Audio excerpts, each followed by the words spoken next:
Dear students,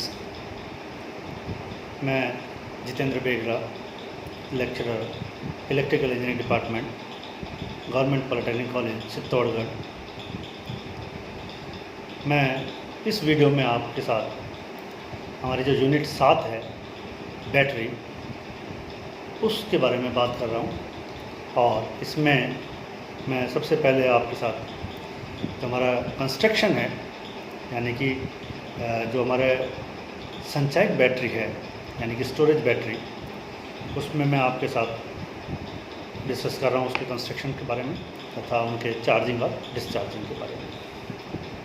संचयक battery में धनात्मक तथा ऋणात्मक प्लेटें विद्युत अपघटय में यानी इलेक्ट्रोलाइट में डूबी रहती हैं तथा यह प्रतिवर्ती विद्युत रासायनिक क्रिया पर आधारित होती है। इन्हें कई बार आवेशित तथा विसर्जित किया जा सकता है जब तक कि बैटरी की प्लेटें पूरी तरह खराब ना हो जाएं। विद्युत अपघटय यानी इलेक्ट्रोलाइट तथा प्लेटों यानी इलेक्ट्रोड के आधार पर संचायक बैटरियों को दो प्रकार में बांटा जा सकता है। पहला सीसा अम्ल संचायक बैटरी यानी लेड एसिड स्टोरेज बैटरी तथा दूसरा क्षारीय संचायक बैटरी यानी कि एल्कलाइन स्टोरेज बैटरीज। यहाँ पर इस वीडियो में मैं पहले सीसा अम्ल संचायक बैटरी यानी कि लेड एसिड स्टोरेज बैटरी के बारे में बात कर रहा हूँ। और सबसे पहले हम इसमें बनावट इसकी बात कर रहे हैं यानी कंस्ट्रक्शन। सीसा अम्ल संचायक बैटरी के मुख्य भाग निम्न हैं।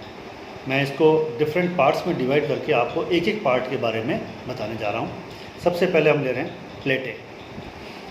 प्लेटें दो प्रकार की होती हैं, धनात्मक प्लेट जो कि सीसा परऑक्साइड की बनी होती है तथा ऋणात्मक प्लेट जो कि स्पंजी शीशे की बनी होती है।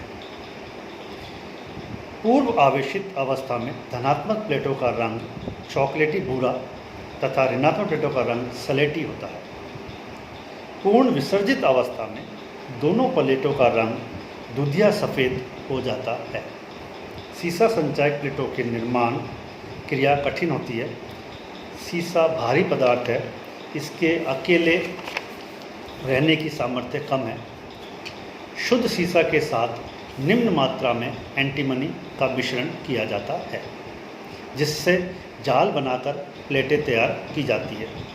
इस प्रकार से बने जाल पर सीसा परऑक्साइड धनात्मक प्लेट के लिए तथा स्पॉन्जी सीसा ऋणात्मक प्लेट के लिए को बिछाकर हल्की तथा सस्ती प्लेटें बनाई जाती है। इस विधि से बनी प्लेटों को पेस्टेड प्लेट कहते हैं।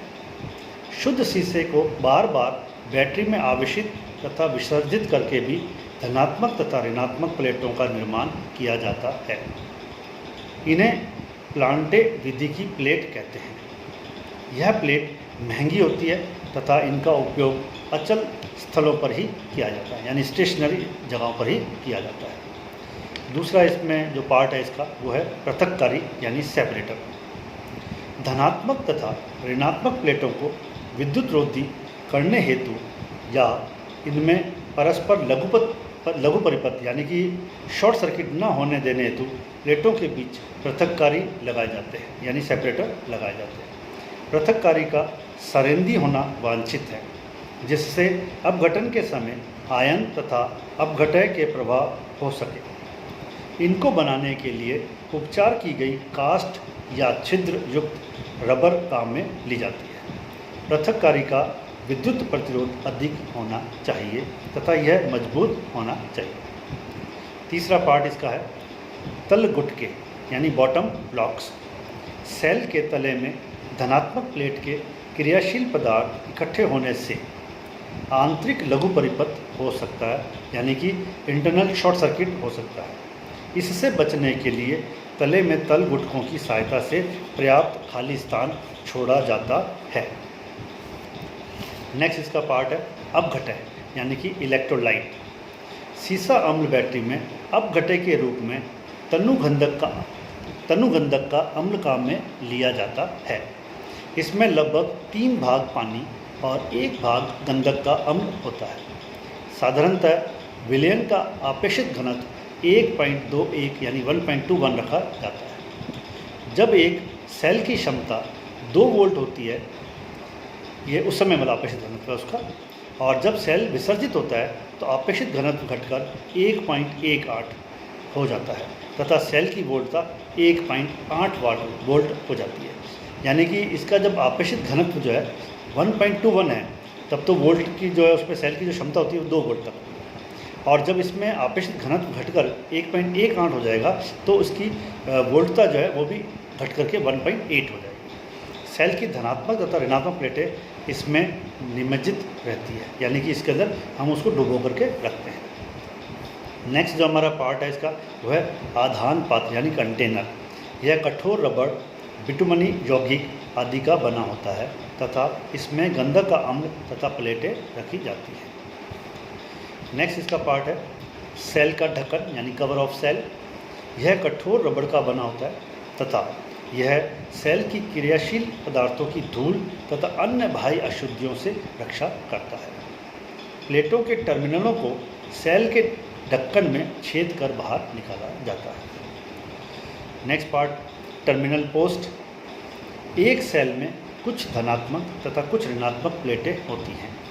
सभी धनात्मक प्लेटें सेल के अंदर आपस में जुड़ी रहती हैं तथा एक धनात्मक टर्मिनल सेल के बाहर निकला हुआ होता है।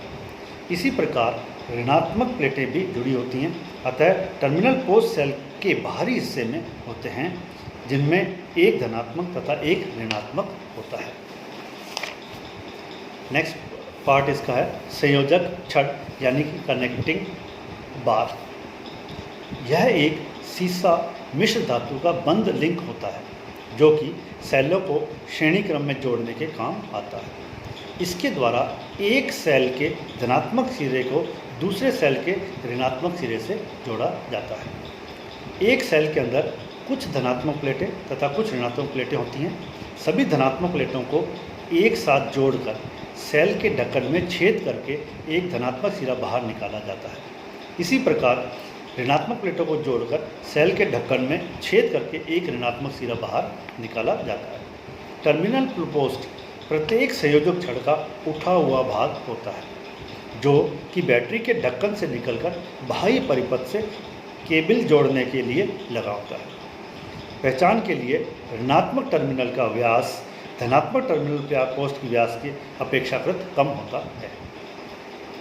नेक्स्ट हमारा जो बैटरी का पार्ट है वो है छिद्र प्लग यानी कि वेंट प्लग्स। यह रबड़ के बने होते हैं और ऊपर एक छेद होता है जिससे सेल के अंदर बनने वाली गैस बाहर आ सके। इन्हें सेल कवर पर कस दिया जाता है और ज़रूरत पड़ने पर आसानी से खोलकर अशुद्ध जल या अपघटन डाला जाता है। नेक्स्ट पार्ट है प्लेट संयोजक यानी कि प्लेट कनेक्टर। यह शुद्ध शीशे का बना होता है तथा सेल के अंदर सभी धनात्मक प्लेटों को एक साथ तथा सभी ऋणात्मक प्लेटों को एक साथ जोड़ने के काम आता है। नेक्स्ट पार्ट है सेल संयोजक। सेल यानी कि कनेक्टर दो सेलों को माला क्रम में जोड़ने का कार्य करते हैं। सेलों को जोड़ने के लिए प्लेटों को इस प्रकार रखा जाता है कि एक सेल का धनात्मक ध्रुव तथा दूसरे सेल का ऋणात्मक ध्रुव परस्पर पास पास रहे। नेक्स्ट पार्ट है हमारा पृथक्कारी दीवार यानी पार्टीशन वॉल। यह दीवार दो सेलों के मध्य बनी होती है जिससे दोनों सेलों के विद्युत विश्लेषक परस्पर मिल ना सकें। तो इस तरह से हम जो है सेलों की जो है बनावट करते हैं, यानी कि ये हमारा कंस्ट्रक्शन था, उसके डिफरेंट पार्ट्स हैं जो कि हमने यहाँ पर सेलों को देखे। इस प्रकार हमारा एक सेल जो है बनता है यानी कि बैटरी बनती है। अब इसकी कार्यप्रणाली की बात करें यानी कि इसमें किस तरह से ये वर्क करता है। देखिए इसके वर्किंग में चार्जिंग और डिस्चार्जिंग आता है। पहले मैं यहाँ पर चार्जिंग की बात कर रहा हूँ। चार्जिंग में जब सीसा अम्ल बैटरी को आवेशित किया जाता है तो इसके लिए एक डीसी सप्लाई जिसकी वोल्टता बैटरी की वोल्टता से कुछ अधिक हो को संयोजित किया जाता है। सेल के अंदर से धनात्मक प्लेट यानी एनोड से ऋणात्मक प्लेट कैथोड की तरफ धारा प्रवाह होती है तथा गंधक अम्ल जो कि H2SO4 जो है वो हाइड्रोजन यानी कि H+ तथा सल्फेट यानी SO4- के आयनों में विभक्त हो जाता है। यानी कि जो H2SO4 है, जैसे हम DC सप्लाई उसको देते हैं तो वो 2 आयनों में विभक्त हो जाता है, यानी कि H+ और सल्फेट यानी कि SO4 जो कि नेगेटिव है के आयनों में विभक्त होता है। और सल्फेट आयन जो है धनात्मक प्लेट की तरफ आकर्षित होंगे तथा हाइड्रोजन आयन जो है जो कि पॉजिटिव है वो ऋणात्मक प्लेट की तरफ जाते हैं। और ये सल्फेट आयन जो है वो धनात्मक प्लेट पर पहुंचकर 2 इलेक्ट्रॉन देता है और पानी के साथ क्रिया करता है, यानी H2O के साथ, और सल्फ्यूरिक एसिड व ऑक्सीजन रासायनिक क्रिया कर बनाता है। यानी कि सल्फेट SO4 प्लस 2H2O मिल करके हमें H2SO4 देते हैं प्लस ऑक्सीजन देते हैं। ये ऑक्सीजन जो इसमें जो मिल रही है हमें, वो ऑक्सीजन इस जो हमारी छड़ है धनात्मक, जो हमारी छड़ है धनात्मक प्लेट जो कि शीशे से बनी होती है, उसके साथ ये ऑक्सीजन रिएक्ट कर लेड पर ऑक्साइड यानी कि PbO2 बनाता है।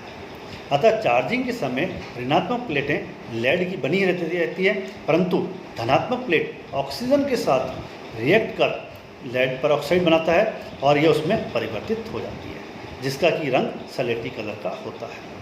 इसका मतलब क्या हुआ कि रासायनिक क्रियाएं जो भी हमने जो बात की अभी, उसमें धनात्मक प्लेट पर तो क्या हुआ कि PbSO4 जो कि प्लस SO4 के साथ रिएक्ट करके प्लस 2H2O जो कि हमारा PbO2 यानी कि लेड पर ऑक्साइड बनाता है और H2SO4 बना देता है। और यह प्लेट जो है सफ़ेद रंग से गहरे भूरे रंग में कन्वर्ट हो जाती है। और ऋणात्मक प्लेट में PbSO4 जो है, जो ऋणात्मक प्लेट है, उसमें वो H यानी कि हाइड्रोजन आयन के साथ रिएक्ट कर लेड बनाता है और H2SO4 बनाता है। तो यानी कि जो ऋणात्मक प्लेट है वो हमारी लेड की में ही बनी रहती है, यानी कि सफ़ेद रंग से ये जो सलेटी रंग में कन्वर्ट हो जाती है। इसमें पूरी क्रिया के अंदर जो इलेक्ट्रोलाइट है जो हमारा, उसका विशिष्ट घनत्व जो है 1.18 से बढ़कर 1.28 हो जाता है तथा सेल की वोल्टता भी 1.8 से बढ़कर 2.2 वोल्ट तक हो जाती है। यानी कि ये हमारा चार्जिंग हो गया, जिसमें कि वोल्टेज उसका जो है बैटरी का 1.8 से बढ़कर के 2.2 तक हो। तो ये हमारी चार्जिंग की क्रिया थी। अब इसमें हम डिस्चार्जिंग देखें तो डिस्चार्जिंग में अब क्या होगा, जैसा कि अभी अपन ने देखा पूर्ण आवेशित जो हमारी अब ये सेल है, उसमें धनात्मक प्लेट तो किसकी है, PbO2 यानी कि लेड पर ऑक्साइड की, जो कि गहरे भूरे रंग की है। और ऋणात्मक प्लेट क्या है, केवल लेड है उसमें, जो कि स्लेटी रंग का है। जब बैटरी को बाहरी लोड से जोड़ेंगे, अब हम क्या कर रहे हैं, पहले हमने चार्जिंग जब किया तो हमने सेल से जोड़ा था उसको, DC सप्लाई से जोड़ा था, लेकिन अब हमने जब डिस्चार्जिंग कर रहे हैं तो हम उसको एक बाहरी लोड यानी कि एक रेजिस्टेंस उसके क्रॉस लगा करके दोनों प्लेटों के बीच में हम उसको डिस्चार्ज कर रहे हैं। अब क्या होगा, जब बाहरी लोड जोड़ दिया हमने तो धारा प्रवाह शुरू हो जाएगी और सेल में एकत्रित रासायनिक ऊर्जा विद्युत ऊर्जा में बदल जाती है, अर्थात सेल का विसर्जन शुरू हो जाता है।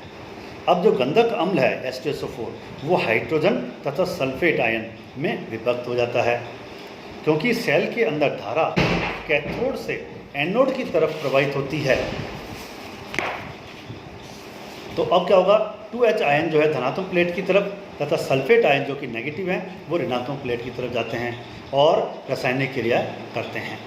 अब इसमें धनात्मक प्लेट पर क्या होगा, देखिए अब क्या है, जैसे अपन ने कहा कि जब अपन ने चार्ज किया तो हमारी धनात्मक प्लेट किस में कन्वर्ट हो चुकी है, सल्फेट PbO2 में, जो कि परऑक्साइड है, लेड परऑक्साइड में। अब इसमें H आयन में जो विभक्त हुआ, ये H आयन इसके साथ रिएक्ट करके प्लस H2SO4 के साथ रिएक्ट करते हुए अब ये PbSO4 बनाएगी, यानी कि वापस प्लेट को लेड सल्फेट में कन्वर्ट कर देगी। इसका मतलब धनात्मक प्लेट अब क्या होगी, गहरे भूरे रंग से वापस सफ़ेद रंग में कन्वर्ट हो जाएगी, यानी कि डिस्चार्ज हो गई। और साथ में इसमें पानी भी बनेगा। ऋणात्मक प्लेट पर क्या होगा, क्योंकि जैसा आपने कहा था चार्जिंग के समय जब चार्ज हो गई थी प्लेट तो वो किस में कन्वर्ट हो चुकी थी, लेड में। अब ये लेड जो है Pb+2 सल्फेट के साथ यानी SO4-2 के साथ रिएक्ट करके PbSO4 बनाएगा।